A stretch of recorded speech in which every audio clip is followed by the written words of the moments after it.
అస్సలాముఅలైకుం. అందరికీ నమస్కారం. సత్ శ్రీ అకాల్ జీ, వడక్కం. ఇప్పుడు గణేష్ పండగ, పెద్ద పండగ వస్తుంది.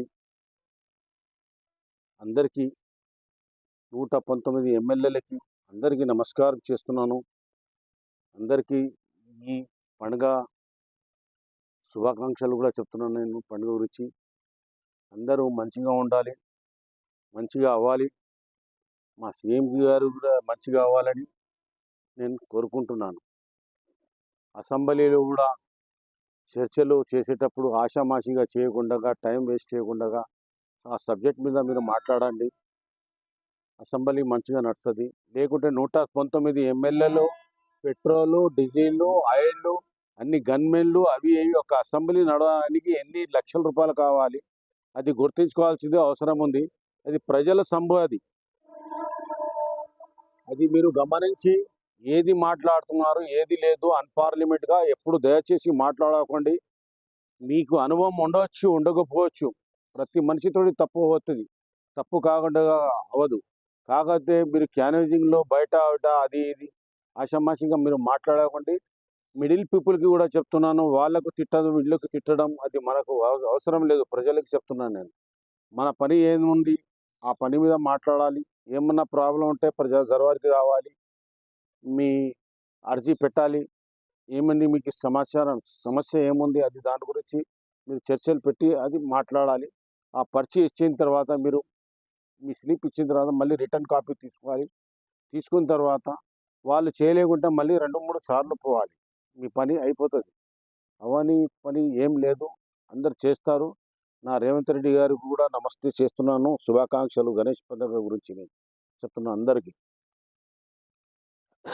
ఏం చెప్తున్నా అంటే నేను అసెంబ్లీ చూస్తుంటే అసలు అసెంబ్లీలో మాట్లాడేది అది ఉండదు. ప్రతిపక్షం మీద కక్షాలు మాట్లాడేది, చిన్నపిల్లలాగా బస్తీ లీడర్లాగా గుండెలాగా మాట్లాడుతున్నారు. అట్లాంటి మాటలు చేయకండి. మొత్తం ఆల్ ఓవర్ ఇండియా కాదు, మొత్తం దునియా మొత్తం చూస్తుంది, మిమ్మల్ని గమనిస్తుంది.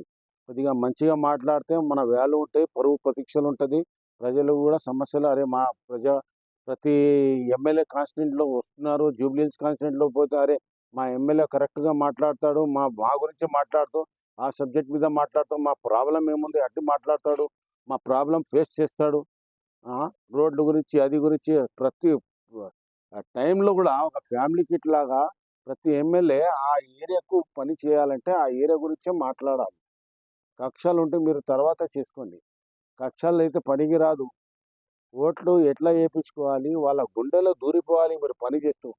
కావాలంటే మీకు అంత అనుభవం ఉంటే మీ సొంత పైసలు పెట్టేసి మీరు వాళ్ళ ప్రాబ్లంని ఫేస్ చేసి వాళ్ళ గుండెలో ఫోటో వచ్చినట్లు చేయాలి. ఈ బ్యానర్లు, క్యాన్వేజింగ్లు అది అది ఆషామాషిగా చేసి ఏదో నేను చేసేస్తున్నానని వానికి తిట్టి ఈయనకి తిట్టి మీరు ఒక్కడు తిట్టాడు, మీరు కూడా తిట్టారు. మీలో ఏం ప్రాబ్లం? ఇద్దరిలో సమానంగా అయిపోయింది. అందరికీ ఒక మంచోడు కావాలంటే మంచితనం అన్నీ వినాలి. చేసే పని మనం మంచిగా ప్రజలకు ఏం మంచిగా అవుతుంది, వాళ్ళ సమస్య పరిష్కారం ఏంటి అది అని చేసుకోవాలి. ఇది నేను 119 ఎమ్మెల్యేలకు చెప్తున్నాను నేను. ఎందుకంటే ఒక్క అసెంబ్లీ నడిస్తే ఎన్ని లక్షలు పోతున్నాయి. వాళ్ళకు 2 గన్మెన్లు, ఒక ఎమ్మెల్యేకు మళ్ళీ ప్రతి 119 ఏరియాల నుంచి రావాలి. ఎన్ని లక్షల రూపాయలు మీకు ఇచ్చి అసెంబ్లీలో కూర్చోబెడుతున్నాం. ఎందుకు? ప్రతి ఒళ్ళు మన సమస్యలు మాట్లాడి సమస్యకు పరిష్కారం వాళ్ళు చేయాలి. కానీ వాడు ఇట్లా చెప్పిండు, వీళ్ళు చెప్పండు, అది అది మాటలు వద్దు.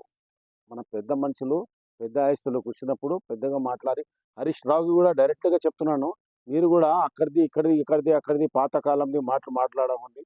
ఓల్డ్ ఏజ్ వాళ్ళు అయిపోయారు మీరు కూడా. కొద్దిగా ఇప్పుడు చర్చలు ఏముంది ఆ చర్చ మీద మాట్లాడాల్సిందే అవసరం ఉన్నది. నేను డైరెక్ట్గా చెప్తున్నాను. నేను నాకు ఏం కాదు, మీరు గమనిస్తున్నాను. ప్రతిసారి ఆ అసెంబ్లీ చూస్తుంటే, ఆ రోజుల్లో అసెంబ్లీ చూస్తుంటే కోట్ల విజయభాస్కర్ రెడ్డి ఉన్నప్పుడు, రాజశేఖర రెడ్డి సార్ ఉన్నప్పుడు ఎంత మంచిగా అద్భుతంగా మాట్లాడేవాళ్ళు. రామారావు ఉన్నప్పుడు ఎంత అద్భుతంగా మాట్లాడేది. ప్రతి ఒళ్ళు సమస్య మీద మాట్లాడేది, చర్చ కూడా చేసేది, సమస్య మీద చర్చలు చేసేది. ఇప్పుడు మనకు ఏ చర్చ మీద మాట్లాడాలి? ఇప్పుడు గణేష్ పండుగ ఉంది. ప్రతి ఎమ్మెల్యేలు అక్కడ వాళ్ళకి ఏం చెప్పాలంటే, ఆ ఎమ్మెల్యేలు కానీ, కౌన్సిలర్ కానీ, లీడర్ కానీ వాళ్ళకి ఏం చెప్పాలి? అమ్మ దేవుని దగ్గర వస్తున్నారు. మీరు మంచి చినిగిన బట్టలు వేయకండి, హాఫ్ ఆఫ్ షెడ్యూల్ వేసుకొని రాకండి. మొత్తం మన హిందూ సంప్రదాయం ప్రకారంగా మొత్తం ఏం కనిపించగా మా బాడీ కనిపించకుండా దేవుడి దగ్గర వచ్చి ప్రశాంతంగా ప్రసాదం చేసి పూజలు చేసి ప్రశాంతంగా ఉండాలని నేను కోరుకుంటున్నాను. అందరం మంచిగా ఉండాలి.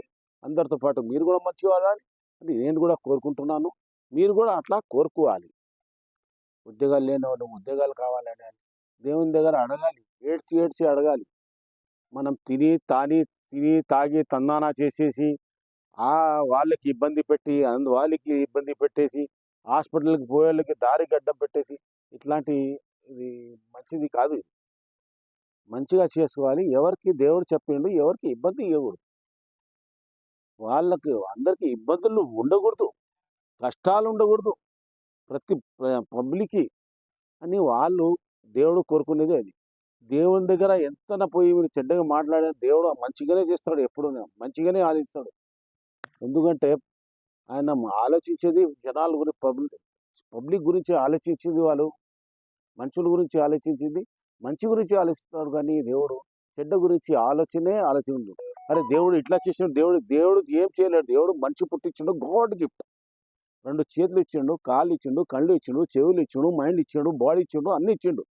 మనం కొద్దిగా కరెక్ట్గా అది మనం విహారంగా మనిషికి మైండ్ ఇచ్చిండు. మనం మంచిగా డిసిప్లిన్గా మెయింటైన్ చేసుకోవాల్సిందే అవసరం ఉన్నది. నా అక్క చెల్లెలకి కూడా అన్న దమ్ములకి కూడా చెప్తున్నాను.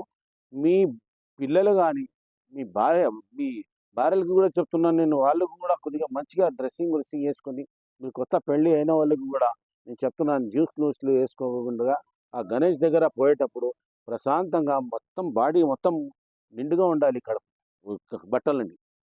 నేను అది కోరుకుంటాను. పిల్లలు లేని వాళ్ళకి పిల్లలకు కోరుకుంటాను, పైసలు లేని వాళ్ళు పైసలు కోరుకుంటాయి, ఉద్యోగాలు లేని ఉద్యోగాలు కోరుకుంటుంది. అరే మా భవిష్యత్తు బాగుండాలి కోరుకుంటే, మా గవర్నమెంట్ కూడా బాగుండాలి కోరుకోవాలి. మరి గవర్నమెంట్కి మనం తిట్టడం మంచిది కాదు. ఎందుకంటే మన ఒక ఇల్లుకి 4 పిల్లలు ఉంటే సాగించలేము, ఆ సమస్యలకి పరిచయం చేయలేము. ఎవరికంటే వాళ్ళకి తిట్లు ఇచ్చేస్తున్నారు యూట్యూబ్లో వచ్చి, వాళ్ళు ఇచ్చి ఆషామాషిగా వాళ్ళు కూడా మనుషులే కదా వాళ్ళు. నేను ప్రతి ఒళ్ళకు కూడా ప్రజలకు ఏ ఇబ్బంది ఉండగా, జనాలకు ఏ ఇబ్బంది ఉండగా, మనిషికి పుట్టించిన తర్వాత దేవుడు మంచిగానే చేస్తాడు, చెడ్డగా చేయడు. దేవుడు చెడ్డ ఆలోచన కాదు. మీ ఆలోచన చెడ్డగా ఉంది.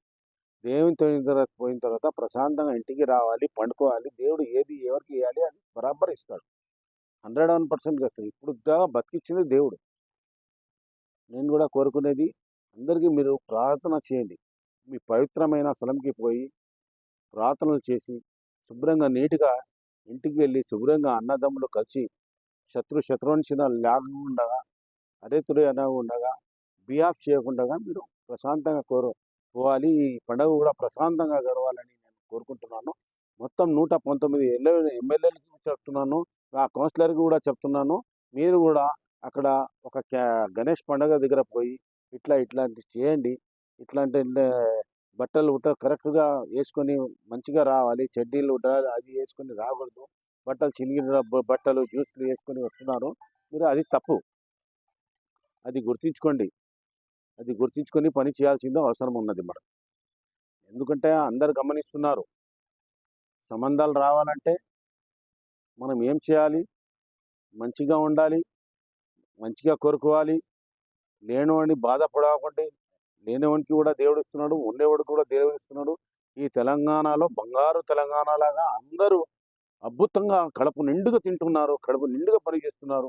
అప్పుడప్పుడు పని లేకుంటే మీరు ఇబ్బంది పడే అవసరం లేదు. ఇంకా చాలా దేశాల్లో చాలా కష్టాలు ఉన్నాయి. మీరు అంటే కూడా లోపలికి ఇస్తారు, అంటే కూడా లోపలికి ఇస్తారు. ఇక్కడ సైక్యులర్ దేశం అనేది ఎట్లా అంటే అట్లా నోరుకి వచ్చినట్లు మాట్లాడకూడదండి. దయచేసి అట్లాంటి వాళ్ళకు కఠినమైన చర్యలు తీసుకోవాలి. మీరు కూడా ఎమ్మెల్యేలు కూడా, ఎంపీలు కూడా అందరికీ చెప్తున్నాను, మినిస్టర్ కూడా నేను చెప్తున్నాను, వాళ్ళు కూడా బిఆఫ్ చేయకుండా సబ్జెక్ట్ మీద మాట్లాడేసి మీరు వెళ్ళిపోండి. మీరు క్యానేజింగ్లో ఉంటే వాళ్ళకు తిట్టుంటారు, అక్కడ కూడా తిట్టే అవసరం లేదు. మీరు మంచి పని చేయండి, మీకే వస్తారు ఎట్లు. మీరు మంచిగా పని చేయలేకుంటే అంతే. మీరు వినాలి, వాళ్ళకు రెస్పాండ్ అవ్వాలి. ప్రతి లీడర్కి చెప్పాలి. ఒక ఎమ్మెల్యేకి 7 కౌన్సిలర్ ఉంటారు, వాళ్ళు కౌన్సిలర్కి చెప్పాలి. మీరు ఇట్లా కాన్స్టిట్యూంట్ రెస్పాండ్ అవ్వాలి. మీరు కరెక్ట్గా రెస్పాండ్ అవ్వదు. దాని తర్వాత దండలు తీసుకొని వెళ్ళి ఓటేసేయండి. ఎవరికో అక్కడ పాగల్గానికి లీడర్కో అక్కడ గుండగానికి ఇచ్చేస్తారు, అక్కడ పైసలు ఇస్తారు. ఆ పైసలు పేదోళ్ళకి కూడా రాదు. 500 పంచినాను, 600 పంచినా ఎక్కడ పంపించిండు నాకు చూపియండి. ఎవ్వరు ఇయ్యడు, ఏం చేయరు. ఊరికే వాహనాలు అక్కడ 500 ఇస్తున్నారు, ఒక 1000 రూపాయలు ఇస్తున్నారు. ఆ 500, 1000 రూపాయలు కూడా తీసుకోకండి. 500 1000 రూపాయలు తీసుకొని 5 సంవత్సరాలుగా బలి అవుతారు మీరు. ఈ ఈ జూబ్లీస్ గురించి చెప్తున్నాను నేను. జాగ్రత్తగా ఉండండి. లీడర్ ఇచ్చేవాళ్ళు ఇస్తారు, పైసలు ఉండేవాళ్ళు ఒకరికి ఇస్తారు, వాళ్ళు పంచుతారా పంచారో వాళ్ళకి మాకు అసలు ఇప్పుడు దాకా మనం ₹1 తీసుకోలేము. మనం తీసుకోము కూడా. మనం దేశాన్ని గురించి కాపాడాలని, భవిష్యత్తు గురించి మనం ఓటు వేయాలి. కాకపోతే 99% ఓటు హక్కు రావాలి. ఓట్ బ్యాంక్ కూడా మంచిగా కావాలి. ఎందుకంటే మీరు అమెరికాలో ఉండి, లండన్‌లో ఉండి 2001 తర్వాత వచ్చేసి నేను కూడా సీఎం కొడుకు అయిపోతున్నానంటే అట్లా కాదు. ఇక్కడ చిన్నప్పటి నుంచి పుట్టి పెరిగిన వాళ్ళకి ఏం లేకుండగా మీకు అంత వాల్యూ ఇస్తుంటే కూడా మీరు రెచ్చిపోయి అది చేసి జనాలకి ఏం రెస్పాండ్ అవ్వకుండా ఎవరో ఒక చచ్చిపోతే వాని గురించే మాట్లాడతారు. ఈ ప్రజలు ఏమవ్వాలి? 4,00,00,000 మంది. వాళ్ళ గురించి ఆలోచించే అవసరం ఉంది. సబ్జెక్ట్‌లో మాట్లాడండి. దయచేసి అందరికీ చెప్తున్నాను. ఈ సభకు నమస్కారం చేసి ముగిస్తున్నాను. నమస్కారం అండి అందరికి.